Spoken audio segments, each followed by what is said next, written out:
नमस्कार, मी सविता तुमचं खूप खूप स्वागत करते आपल्या या यूट्यूब चॅनलमध्ये। मित्रमैत्रिणींनो, 11 सप्टेंबर हा दिवस ग्रँड पॅरेंट्स डे म्हणून साजरा केला जातो। मी सुद्धा पहिल्यांदाच असं काही ऐकलं की असा काही दिवस असतो। म्हणजे जसं आपण मदर्स डे साजरा करतो त्या पद्धतीनेच ग्रँड पॅरेंट्स डे हा सेलिब्रेट केला जातो। म्हणजे अगदी प्री प्रायमरी स्कूल्समध्ये आजी आजोबांना बोलवून हा दिवस सेलिब्रेट केला गेला। 11 सप्टेंबरला म्हणजे संडेला हा दिवस साजरा केला गेला। तर आजी आजोबांचं स्थान आपल्या आयुष्यामध्ये खूप महत्त्वाचं असतं। म्हणजे आपल्या लहानपणी आपल्या आयुष्यामध्ये सगळ्यात महत्त्वाची व्यक्ती जे असतात ते आजी आजोबा असतात। अगदी सगळे आपले लाड ते पुरवत असतात आणि आपल्या आयुष्यात खूप वेगळं असं स्थान त्यांचं असतं। आपले पहिले मित्र असतात ते। आणि आजी आजोबांसाठी सुद्धा नातवंड म्हणजे दुधावरची साय असते। त्यांची खूप अटॅचमेंट असते आजी आजोबांची त्यांच्या नातवंडांबद्दल। तर असे हे आपले आजी आजोबा। म्हणजे मी सुद्धा एक आजीची आठवण म्हणून असा एक व्हिडिओ मी याआधी पण अपलोड केलेला आहे, तो पण तुम्ही बघा। त्यामध्ये मी माझ्या आजीच्या आठवणी सांगितलेल्या आहेत की त्या आपल्या लहानपणीच्या ज्या आठवणी असतात त्या आपल्याला आयुष्यभर पुरतात। असे हे आपले आजी आजोबा असतात। तर आजी आजोबांच्या निमित्ताने आज मला थोडासा वेगळा मुद्दा तुमच्या समोर मांडायचा आहे। म्हणजे उदाहरण देऊन मी तुम्हाला सांगते की आमच्या सोसायटी मधलं मी तुम्हाला उदाहरण देते। एक आजोबा आहेत की एक 60च्या जवळपास त्यांचं वय असेल, 60 प्लस ते असतील। ते आजोबा मी जेव्हा खाली जाते सोसायटीच्या गार्डन मध्ये किंवा ग्राउंड वरती, तेव्हा मला सकाळी 8-9 वाजता ते आजोबा खाली दिसतात गार्डन मध्ये आणि दुपारी 1-1:30 वाजेपर्यंत ते आजोबा तिथेच असतात। आणि त्यांच्याबरोबर त्यांचा 2 वर्षाचा नातू असतो। म्हणजे त्या नातवंडाला सांभाळण्यासाठी ते आजोबा सकाळी 8 वाजल्यापासून दुपारी 1-1:30 वाजेपर्यंत त्या गार्डन मध्ये असतात, त्याला खेळवत असतात। त्यानंतर दुपारी जेवायला घरी जाऊन ते परत संध्याकाळी 4 वाजल्यापासून 7:30 वाजेपर्यंत पुन्हा ते गार्डन मध्ये असतात नातवंडाला खेळवायला। 2 वर्षाचा त्यांचा नातू आहे आणि त्याला ते खेळवत असतात। तर असं हे आजोबांचं रुटीन आहे दिवसभराचं। आणि त्यांचं रुटीन त्या नातवाच्या भोवतीच फिरत असतं, त्याला खेळवणं हे एक त्यांचं काम आहे। आणि बऱ्याच वेळा मी त्यांना पाहते, अगदी कधी कधी मी सकाळी 7 वाजता सुद्धा त्यांना पाहते की ते खाली असतात नातवाबरोबर। तर असं हे आजोबांचं रुटीन। आणि आजकाल शहरी भागांमध्ये असं झालेलं आहे की लहान मुलांना सांभाळण्यासाठी आजी आजोबाच असतात। की हे आजी आजोबा जे ग्रामीण भागातून आलेले असतात, की ग्रामीण भागामधनं हे आजी आजोबा आलेले असतात आणि नातवंडांना सांभाळण्यासाठी त्यांना आणलं जातं इथे शहरामध्ये। कारण आई वडील दोघेही काम करत असतात, मुलांना सांभाळायला कोणी नसतं, मग आजी आजोबांना गावाकडनं बोलवलं जातं। आणि हे आजी आजोबा ज्यांची इथे काहीही ओळख नसते, जसं आपण परदेशात गेल्यानंतर आपली जशी परिस्थिती होती तशीच परिस्थिती त्यांची इथे शहरी भागात आल्यानंतर असते की त्यांचे ओळखीचे लोक नसतात, त्यांना बोलायला कोणी नसतं आणि त्यांना एक रुटीन बसवून दिलं जातं की मुलांना सांभाळणं हे त्यांचं काम होऊन जातं। असे हे आजी आजोबा। तर हे आजोबा मला रोज सोसायटीमध्ये दिसतात। आमच्या सोसायटीमध्ये सिनियर सिटीजनचा एक ग्रुप सुद्धा आहे। त्या ग्रुपमध्ये दररोज ते लोक गप्पा गोष्टी करतात, खुर्च्या मांडून ग्रुपने बसलेले असतात। अगदी बर्थडे किंवा वाढदिवस साजरे केले जातात त्यांचे आणि फिरायला सुद्धा हे लोक जातात। पण या ग्रुपमध्ये हे आजोबा कधीच नसतात, कारण त्यांचं रुटीन त्यांच्या नातवाच्या भोवती आहे। त्यांचं रोजचं ते काम आहे मुलाला सांभाळणं, त्याच्यातून त्यांना वेळच मिळत नाही स्वतःसाठी। तर ही अशी परिस्थिती आज आजी आजोबांची आहे शहरी भागांमध्ये। अजून एक दुसरं एक उदाहरण मी तुम्हाला सांगते। आमच्याच सोसायटीमध्ये एक आजी आहे आणि त्या आजी, मी जेव्हा माझ्या मुलीला शाळेमध्ये सोडवायला जाते तेव्हा त्या आजी त्यांच्या नातवाला सोडवायला आलेले असतात। अगदी रोज त्या नातवाला सोडवायला येतात, घ्यायला येतात शाळेमध्ये। आणि अगदी शाळेचा पहिला दिवस होता तेव्हा सुद्धा त्या आजीच होत्या नातवाला सोडवायला। म्हणजे त्यांच्या जे नातू आहे त्याचे आई वडील म्हणजे त्यांच्या मुलांना मी कधीच पाहिलं नाही शाळेमध्ये सोडवताना, किंवा मी अजून त्यांच्या मुलांना कधीच पाहिलेलं नाहीये। फक्त त्या आजीच त्या नातवाबरोबर असतात। तर असं हे आजी आजोबांचं रुटीन। असे हे 60च्या आसपास असलेले वयस्कर लोक की ज्यांचं शरीर थोडं थकलेलं असतं, काहीतरी शारीरिक दुखणी सुरू झालेली असतात, गुडघे दुखी असते, काहींना शुगर असते, काहींना बीपी असतो आणि त्यांचं शरीर त्यांना साथ देत नसतं, पण तरी पण त्यांना या लहान मुलांच्या मागं नातवांच्या पाठीमागे धावावं लागतं। कारण आपल्याला मान्यच आहे शहरांमध्ये दोघेही काम करतात आई वडील दोघेही काम करत असतात, त्यामुळे मुलांना सांभाळण्यासाठी आजी आजोबांची गरज ही असतेच. म्हणजे नातवंडाबरोबर खेळणं, त्यांच्याबरोबर वेळ घालवणं हे खरंच खूप छान आहे आणि त्यांच्यासाठी सुद्धा ते खूप चांगलं आहे. परंतु वेळ घालवणं, खेळणं हे एक भाग झाला आणि पूर्ण जबाबदारी नातवंडांची त्या आजी आजोबांवरती टाकणं ही वेगळी गोष्ट झाली. हे कितपत योग्य आहे की पूर्ण मुलांची जबाबदारी, तुमच्या स्वतःच्या मुलांची जबाबदारी पूर्ण तुम्ही आजी आजोबांवरती टाकून देणं कितपत योग्य आहे? ही जी जनरेशन आहे, आजी आजोबांची जी जनरेशन आहे, जी आता 60च्या आसपास आहे, ती जनरेशनचं जर आपण पाहिलं तर या लोकांनी खूप कष्ट केलेलं आहे त्यांच्या आयुष्यामध्ये. म्हणजे त्यांनी स्वतःच्या आई वडिलांना सांभाळलेलं आहे, अगदी मावस चुलत नातेवाईकांना सुद्धा त्यांनी सांभाळलेलं आहे.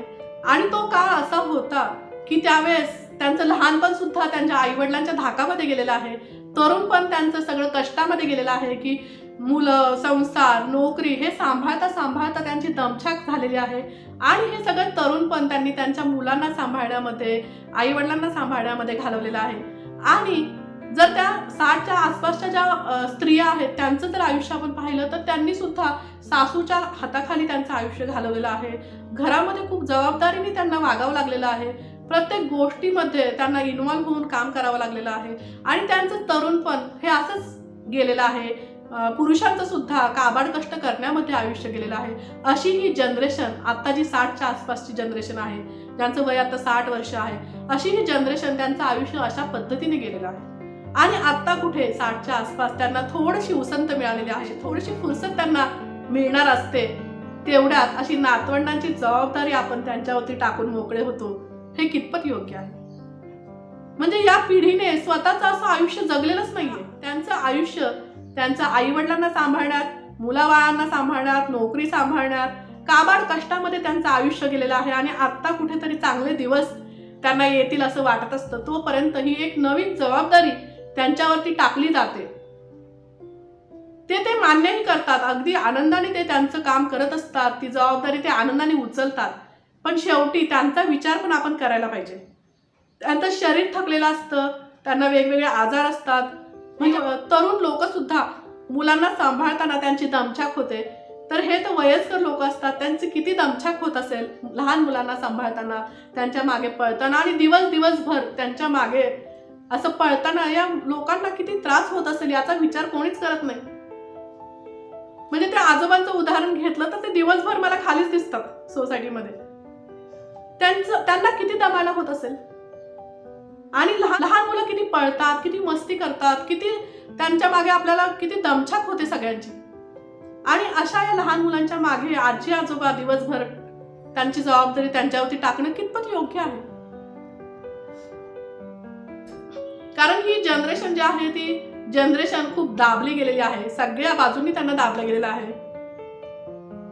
ही जनरेशन अशी आहे की त्यांना स्वतःचं आयुष्य जगायलाच मिळालं नाही. सतत काही ना काही जबाबदारी त्यांच्या डोक्यावर होती आणि त्यांचं आयुष्य सगळ्यांचं करण्यामध्येच गेलेलं आहे. त्या आजीच्या मी तुम्हाला सांगितल्या ज्या शाळेमध्ये सोडवायला येतात, त्यांच्याशी मी एकदा बोलले तर त्यांनी मला सांगितलं की त्यांच्या मुलीच्या डिलिव्हरीच्या वेळेस त्या गावाला गेल्या होत्या आणि त्यानंतर त्यांना गावाला जायला वेळच मिळाला नाही. म्हणजे किती वर्ष झाले त्यांना गावाला जायला वेळच मिळालेला नाहीये, कारण त्यांच्या सुनबाईला, त्यांच्या मुलाला सुट्टी नसते कंपनीमधनं, ऑफिसमधनं. आणि जर कधी क्वचित त्यांना सुट्टी मिळाली तर त्यांना स्वतःची कामं असतात, सुनेला स्वतःला बाहेर जायचं असतं, मुलाला स्वतःला काहीतरी कामं असतात आणि मग या आजी सतत घरामध्ये असतात, मुलांना सांभाळत असतात, घरातली कामं करत असतात, त्यांना बाहेर जाण्यासाठी कधी वेळच मिळत नाही. म्हणजे त्यांचा हा फुल टाइम जॉब हा झालेला आहे, मुलांना सांभाळणं, घर सांभाळणं, वरची काहीतरी कामं करणं, हा त्या आजींचा या वयामध्ये फुल टाइम जॉब आहे. असं हे आपल्या आजी आजोबांच्या पिढीचं आता झालेलं आहे.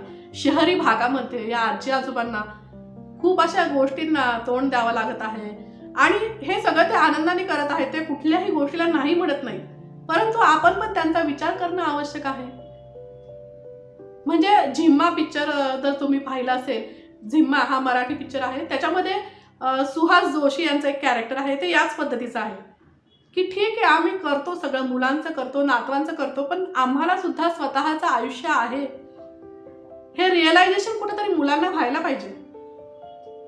त्यांचं सुद्धा वेगळं आयुष्य आहे, त्यांच्या काही इच्छा आहेत, त्यांना पण आयुष्यामध्ये काहीतरी करायचं असतं. हे मुलांना जाणवायला पाहिजे की आपल्या आयुष्यातली खूप मोठी जबाबदारी आपण त्यांच्यावरती टाकून कसे मोकळे होऊ शकतो. म्हणजे माझ्या एका मैत्रिणीची आई आहे, ती आता जवळपास 70 वर्षांची आहे आणि या वयामध्ये त्यांनी चित्रकलेचा क्लास लावला आहे. त्यांना चित्रकलेची खूप आवड होती आधीपासून, पण मुलांबाळांमध्ये संसारामध्ये त्यांना कधी त्याच्यासाठी वेळच मिळाला नाही. आणि आता 70व्या वर्षी त्या आजी चित्रकलेचे धडे त्या गिरवत आहेत, चित्रकलेच्या क्लासला त्या जात आहेत. म्हणजे ते हे स्वतःच्या आनंदासाठी त्या करत आहेत. म्हणजे माणसाला स्वतःच्या आनंदासाठी पण काहीतरी करायचं असतं की फक्त जबाबदारी ही एकच गोष्ट नसते, फक्त काम ही एकच गोष्ट नसते. स्वतःच्या आनंदासाठी काहीतरी टाइम त्यांना पाहिजे असतो, काहीतरी वेळ त्यांना पाहिजे असतो. स्वतःचे काही छंद असतात, काही गोष्टी असतात ज्या आपल्याला त्या तरुणपणामध्ये करायला मिळालेल्या नसतात, त्या करायच्या असतात आणि त्यासाठी त्यांना वेळ हवा असतो. तो वेळ त्यांना आता दिला जात नाही, त्यांना मिळत नाही. म्हणजे खूप घरांमध्ये ही अशी परिस्थिती आजकाल शहरी भागांमध्ये आपल्याला दिसते. बघा, तुम्हाला पटतंय का मी काय म्हणते ते? म्हणजे हा शेवटी प्रत्येकाचा वैयक्तिक प्रश्न आहे, प्रत्येकाच्या घराचा प्रश्न आहे. परंतु आपलेच आई वडील आहेत, आपलीच लोक आहेत आणि आपणच त्यांचा विचार करायला पाहिजे. आपण थोडा वेळ काढायला पाहिजे. समजा तुम्ही मुलांना सांभाळण्यासाठी मेड ठेवू शकता, एखादी बाई ठेवू शकता आणि तिच्यावरती लक्ष ठेवायला आजी आजोबा असतातच ना घरामध्ये. तुम्ही काहीतरी वेगळा एखादा उपाय शोधू शकता याच्यावरती की जेणेकरून आजी आजोबांना वेळ मिळेल. त्यांना त्यांच्या आयुष्यात काय गोष्टी करायच्या, ज्या राहून गेलेल्या त्यांच्या गोष्टी आहेत, त्या गोष्टींसाठी त्यांना वेळ मिळेल. यासाठी तुम्ही काहीतरी प्रयत्न करू शकता. तर अशी ही आजी आजोबांची गोष्ट.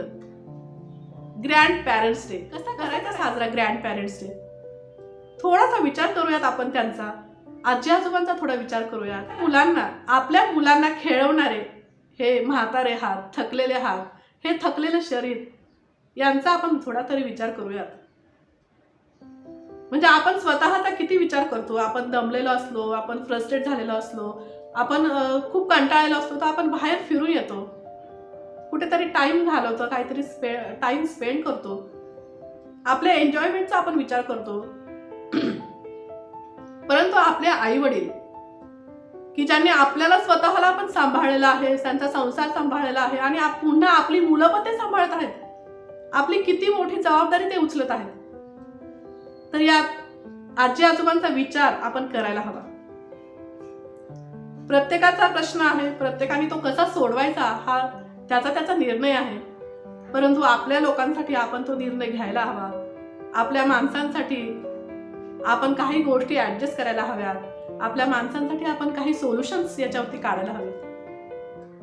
पटतंय का तुम्हाला? हे माझे स्वतःचे विचार आहेत. जर तुम्हाला हे पटत असेल तर नक्की या व्हिडिओला लाईक करा, शेअर करा आणि आपल्या या चॅनलला नक्की सबस्क्राईब करा. नमस्कार, धन्यवाद.